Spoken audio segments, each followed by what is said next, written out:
연결된 기록 중에 오늘은 아마 답변서 기록 한번 써보라 라고 이어서 전개되는 것 같은데, 과제에 보면 이번 피고로 몰린 사람 측 변호사는 사연숙이네.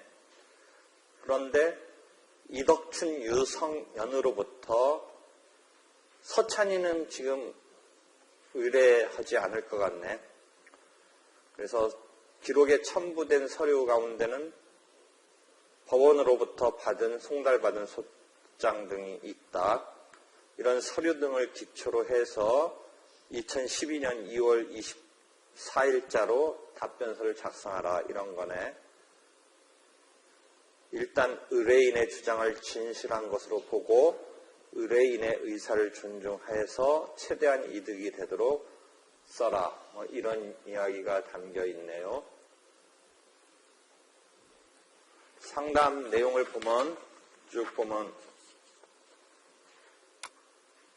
이덕춘하고 유성현이 찾아와서 사연숙 변호사한테 지금 뭔가 자기 하소연을 하는데, 쭉 보면 이덕춘이 얘기하는 골자는 1차분 잔금 중에 1,000만 원은 자기 지급했고, 그런데 왜 그거 포함해서 달라고 하느냐, 이런 이야기를 하고 있네요. 1,000만 원 마저 갚은 그런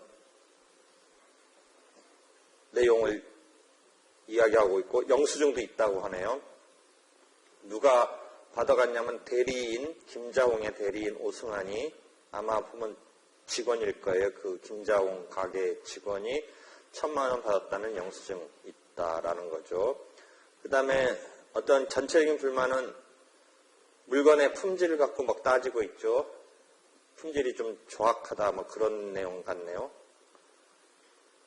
그 다음에 연대보증 쓴 것에 대해서는 유성현이 자기 도장 맞고 자기 의사로 연대보증 섰다 라는 것이죠.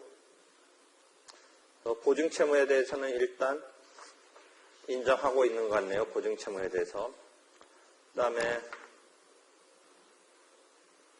땅에 대해서는 판적 있는 거 맞다. 그 다음에 일부 중도금까지 받은 거 맞다.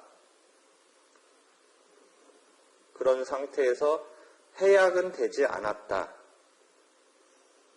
근데 여태까지 아무 말 없어서 그냥 포기하는 그런 상황으로 흘러가고 있는 거 아닌가 생각했다. 이런 거죠. 그래서 그런 내용인데,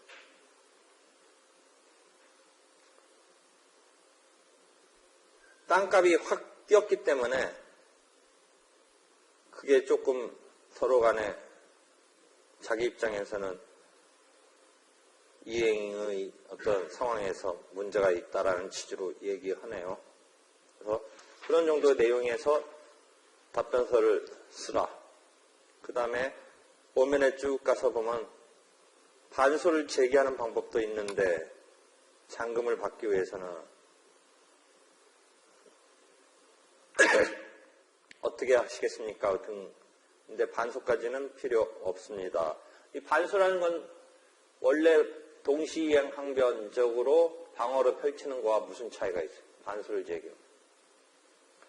동시이행 항변으로 했을 때 또 판결문에 만약 그 주장이 맞다면, 동시이행 항변의 주장이 맞다면 그 부분이 반영될 텐데도 불구하고 반소를 내는 것. 어떤 그게 있는지. 내가 한번 사법시험 모의시험에도 한번 냈는데 이런 거예요. 아까 피고는 원고에게 이전 등기 절차를 이행하라 라는 것에서 여기에 반영돼서 예컨대 아까 대금 얼마 지급받음과 동시에, 여기를 만약 1억 원이라고 합시다. 1억 원을 지급받음과 동시에 해서 반영돼서 1억 원, 이 부분을 동시에 항변으로 주장해서 반영됐는데, 이 1억 원을 별도로 반소를 내는 것의 의미는 아까 말한 대로 기판력 부분과 관련해서 이 사건의 내용은 이전 등기 절차 그 자체가 수송물이죠. 그 다음에 이 1억 원 자체는 그 피고 입장에서 본다면 원고가 1억 원에 대해서 어떤 상황으로 이게 동시행 항변이 반영된 판결이 나중에 실현되냐면 강제 집행할 때 이 1억 원을 강제 집행에 있어서 강제 집행 개시의 단계에서 1억 원을 제공해야 집행이 돼요. 물론 그러니까 그쯤 위해서는 자기가 받아가려면 이전 등기를 해가려면 1억 원을 내놓을 수밖에 없지만 피고 입장에서 주체적으로 1억 원을 받는 데 대해서는 이 판결만으로는 소극적이랄까 자기가 주체가 아닌 거예요. 그러니까 자기가 스스로 주체가 돼서 받고자 하는 의미가 반소는 분명히 있는 거예요. 그러니까 기존 판결에 1억을 받는 건 원고가 이전 등기 받아놓은 판결에 집행해서 무슨 이유 때문인지 극단적으로 그 단계까지 안 오면 1억 원은 판결문에만 받은다는 거지 실제 피고 입장에서는 1억 원이라는 것에 대해서 적극적으로는 어떻게 해볼 수가 없는 거라는 거죠. 그러니까 피고 입장에서 오히려 더 적극적으로 1억 원을 받아내려는 이런 의도가 강하다면 반소를 내야 된다. 이런 의미가 있다라는 거죠. 이런 의미가. 그래서 반소에 대한 그 부분이 나오네요. 그래서 반소장까지도 이제 쓰라는 이런 상황이 벌어져요. 만약에 실제 기록에서는. 그러면 원래 본소의 피고가 반소에 대해서는 원고가 돼서 본소의 원고에 대해서 반소 피고로 삼아서 예컨대 이 금액을 지급 청구를 해서 본소와 함께 반소가 심리가 되겠죠. 그런 식으로 할 수는 있다라는 거죠. 물론 269조 그 반소 부분의 민사법 가서 보면 뭐 관련 관계는 충분히 있으니까 이 경우에 반소를 내려면 낼 수는 있어요. 그래서 그 얘기가 있는데 굳이 반소까지는 하지 않는다는 내용이 있네요. 그 다음에 이런 상황에서 이제 상담이 이루어졌고요. 상담이 이루어졌고 실제 상담이 쭉 이루어졌는데 그 법원에서 온 서류 등을 이제 보면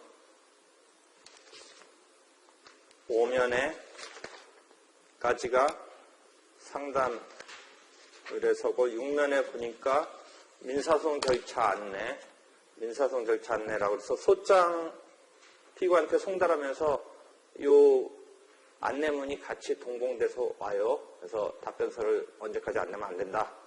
그 다음에 그때 네 말하고 싶은 거 준비서면으로 제출하라. 뭐 이런 안내문이 오는데 그 안내문에 대해서 6면, 7면, 8면이 있고 답변서 이제 내야 되면 답변서 요약표에 핵심적인 내용 체크해서 같이 좀 내달라고 와요. 그래서 구속력이 있지는 않지만 하여튼 이런 식으로 오는 경우가 많이 있어요. 그 다음에 10면에 이제 보내온 소장을 보면 좀 아까 우리가 소장을 썼다는 전제하에 이제 보면 되겠죠.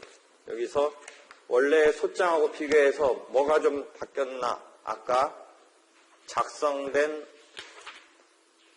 시범 아까까지의 원고 입장에서의 작성된 소장과 여기 기록에서 법원으로부터 제출된 소장이 부본이 송달된 것을 한번 비교해봐요. 송달 장소를 정해서 보내왔네요. 유성현이 송달받을 이 소송 서류를 송달받을 장소를 보내왔네요.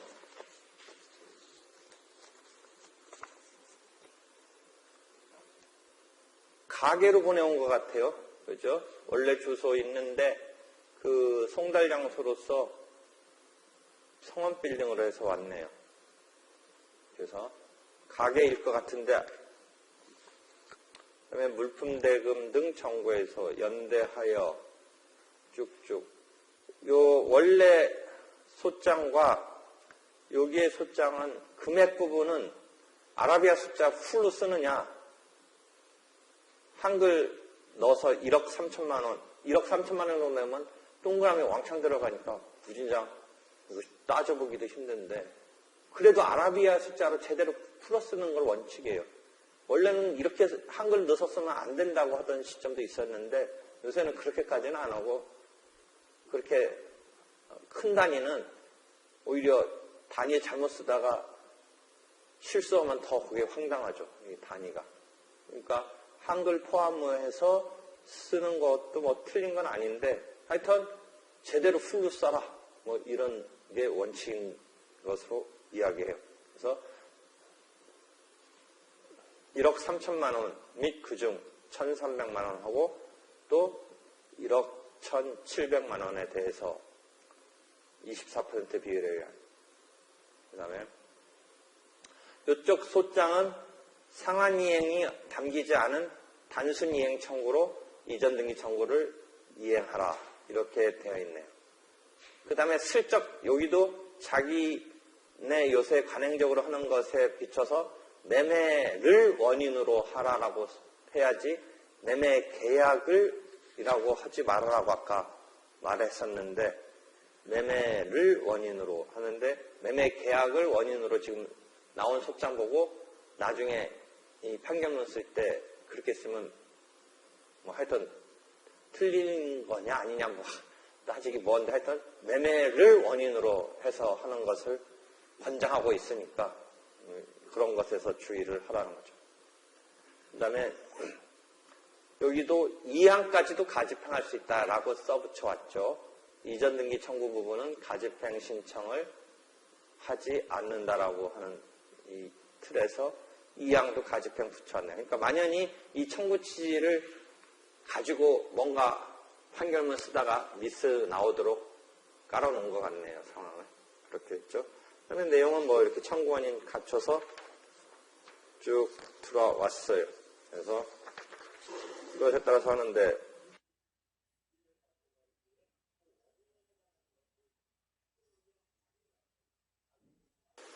천만 원 갚은 거가 일단, 천만 원 갚은 게 확인이 영수증이 맞다면 맞는 거겠죠. 천만 원 갚은 거. 그거 반영해야겠죠. 답변서에. 천만 원 갚은 거. 그 다음에 지금 거기가 끝이네. 천만 원 갚은 영수증 있는 거. 그리고 내용, 상담 내용에는 이제 물품에 좀 하자가 있다, 뭐 그런 내용이 담겨 있는 것 같고, 하자가 담겨 있다, 그런 거 담겨 있는 것 같고 한데, 하여튼 소장에 온 것에 대해서 영수증이 있고, 그 다음에 그것을 발판으로 하는데, 거기 한편 소장 다음에 증거설명서 13면에 붙어 있는 것은 이제 법원에 제출한 원고가 이런 증거는 이런 사실과 관련돼서 입증하려고 하는 것이라고 이렇게 일목요연하게 만들어준 설명서죠. 그래서 그런 설명서까지 들어가 있기 때문에, 왜냐하면 그냥 떨렁 어떤 증명 방법으로서 서류 들어오면 이게 뭐 때문에 등장했는지 뭐 천천히 읽어보면 알 수 있겠지만, 오히려 그 제출한 사람이 일목요연하게 이렇게 제출을 하는 것이죠. 이리저리 요 부분 때문에 이 증거가 지금 제출된 거다, 이런 식으로 설명을 해주죠. 그래서 그렇게 했고, 그 다음에 이제 영수증이 지금 자료로 제공되고 있으니까, 영수증이 작성된 것이니까 그만큼은 빼야 된다라는 답변이 들어가야 되고, 한편 물품에 대해서 뭐 불만이 있는 것 같은데 그것에 대해서는 완벽한 불만으로 그치는 거냐, 진짜 법적으로 의미 있는 거냐, 뭐 그 다음에 법적으로 의미 있어서 진짜 싸움의 쟁점으로 등장시켜야 되느냐가 이제 조금 논란은 되겠죠. 그래서 답변서 형식을 봅시다.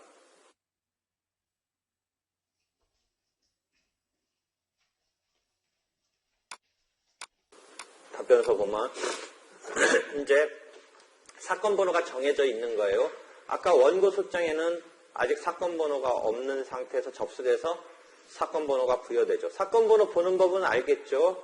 그건 뭐 2012년도에 접수됐고 가단이냐 가합이냐 할 때 합의부 사건이냐 단독 사건이냐에 따라서 가합 또는 가단이고 1심일 때 가가 붙는 거죠.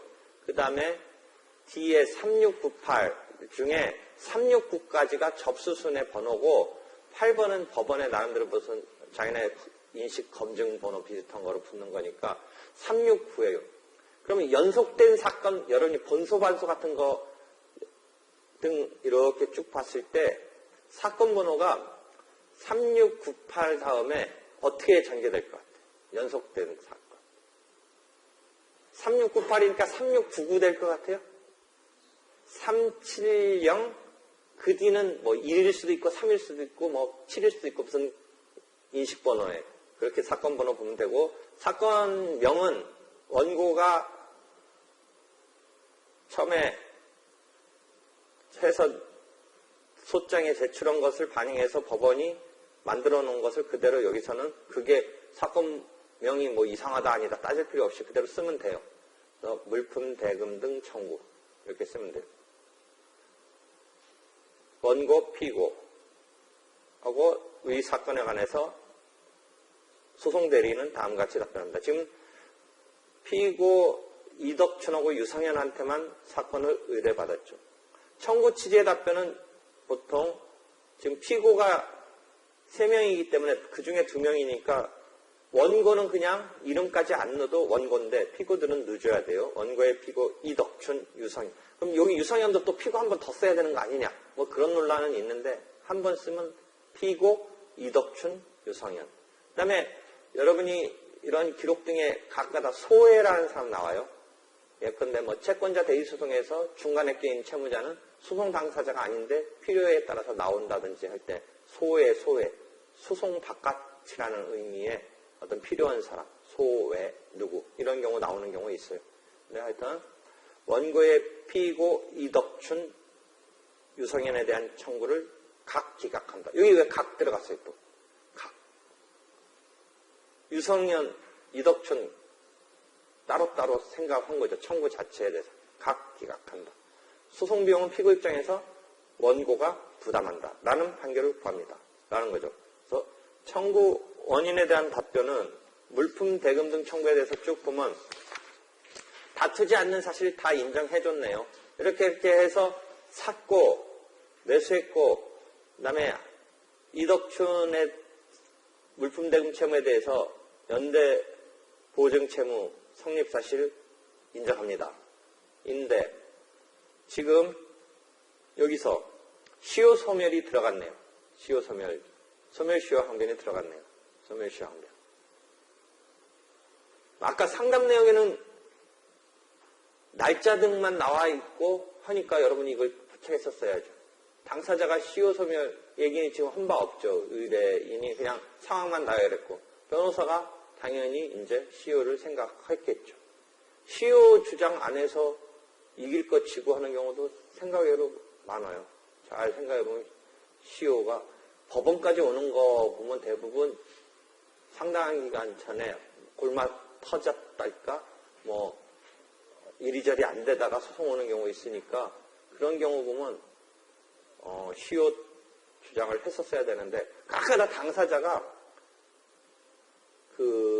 뭔가 자기가 가압류 걸어놓거나 애초에는 변호사 통하지 않고 뭐 아주 법무사 등의 어떤 상의 끝에 독촉 절차를 이용한 지급명령 신청하거나 뭐 이런 일 있는데 그런 거 잘 말 안 해가지고 잘 보면 시효를 한번 중단시킬 어떤 일 등이 있었던 건데 당사자 의뢰인이 그 의미를 잘 그게 있을 거라는 생각을 못해서 말 안 하거나 슬쩍 넘어가 버리면서 그 중단 같은 거 될 만한 이런 것을 놓치는 경우도 있어요. 실제 보면.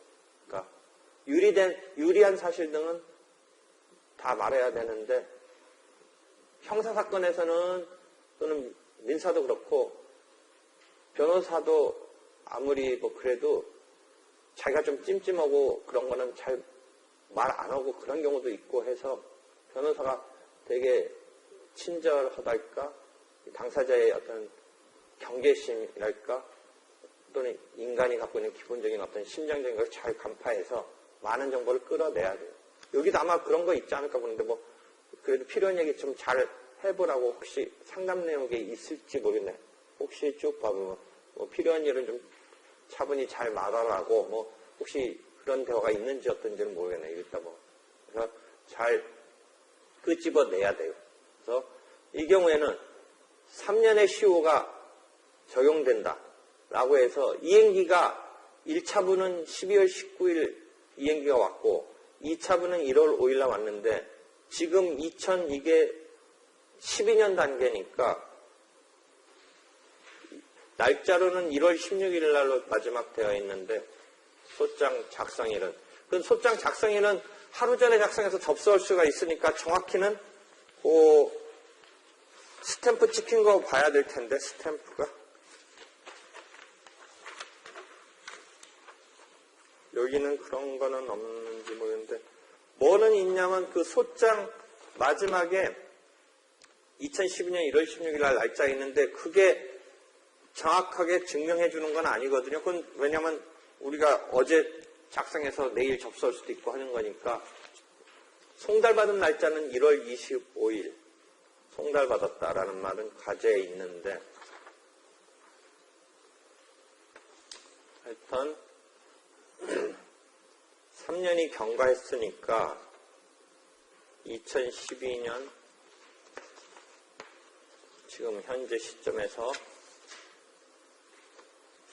시효가 3년이 지난 거 아니냐. 그 다음에 보증채무도 여기서 이제 이론이 필요해요. 보증채무는 주채무가 소멸하면 보증채무도 소멸한 거다. 이런 논리가 밝혀줘야죠. 머릿속에서만 싸잡아서 그냥 시효 소멸했다 이런 식으로 두리뭉실하게 하면 안 되고 정확하게 얘기해야 돼요. 왜냐하면 주채무가 시효가 소멸한 거고 보증채무는 그것에 따라서 부정성에 의해서 시효 소멸했다라는 것이죠.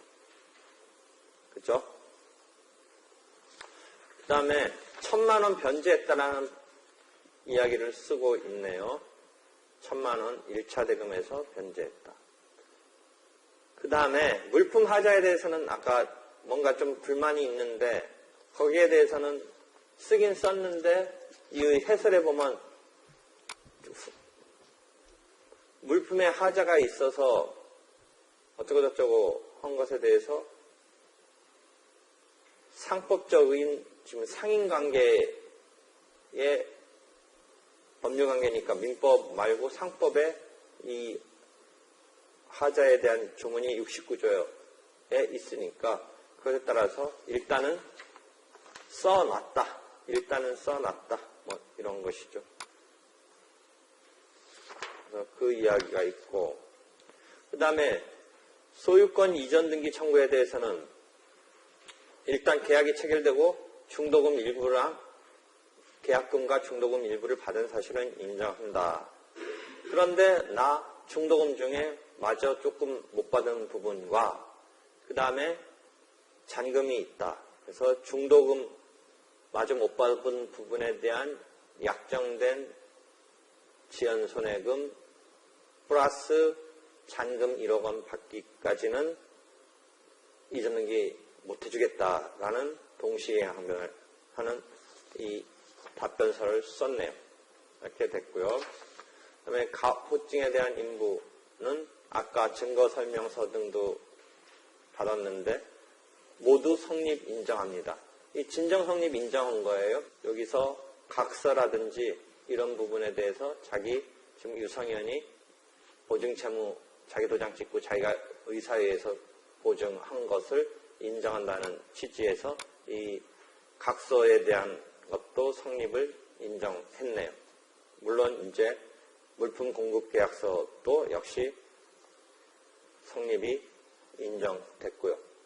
한다고 했고요.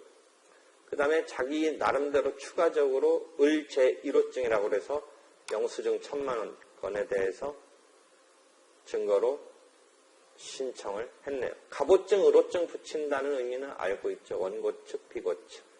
그 다음에 그건 이제 요령인데 약간 연관성 있는 문서는 가지번호까지 나가요.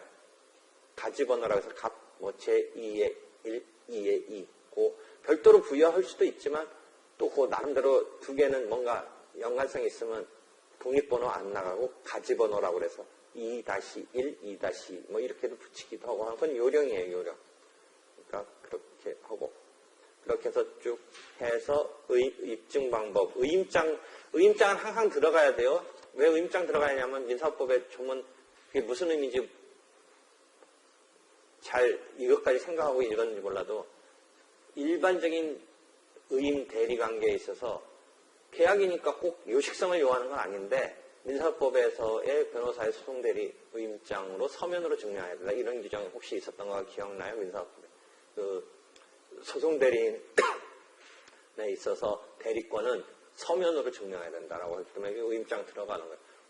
그 다음에 답변서는 상대방용으로 하나 부본이 여기 한 통 들어갔네요. 그래서 서울중앙지방법원에 이렇게 낸 거네요. 됐어요?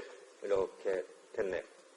답변서까지 나갔고 이제 이것을 오늘까지 답변서를 가는 그것을 위해서 우리가 한 거고 이제 이 추후에는 이제 진짜 이제 소송이 펼쳐져서 판결문 쓰라는 게 70-1년 번호가 있는 이제 기록이죠. 70-1년 번호가 있는 기록이 되니까 그걸 앞으로 이제 거기서 이제 이걸 전제로 뭔가 공방이 펼쳐지고 그것에 따른 법리를 이해하고 판결문을 써야 되는데 소장이든 답변서든 판결문을 자꾸 써봐야 돼요. 머릿속으로만 하면 하나 이거 없어요. 자기가 자꾸 써봐야지.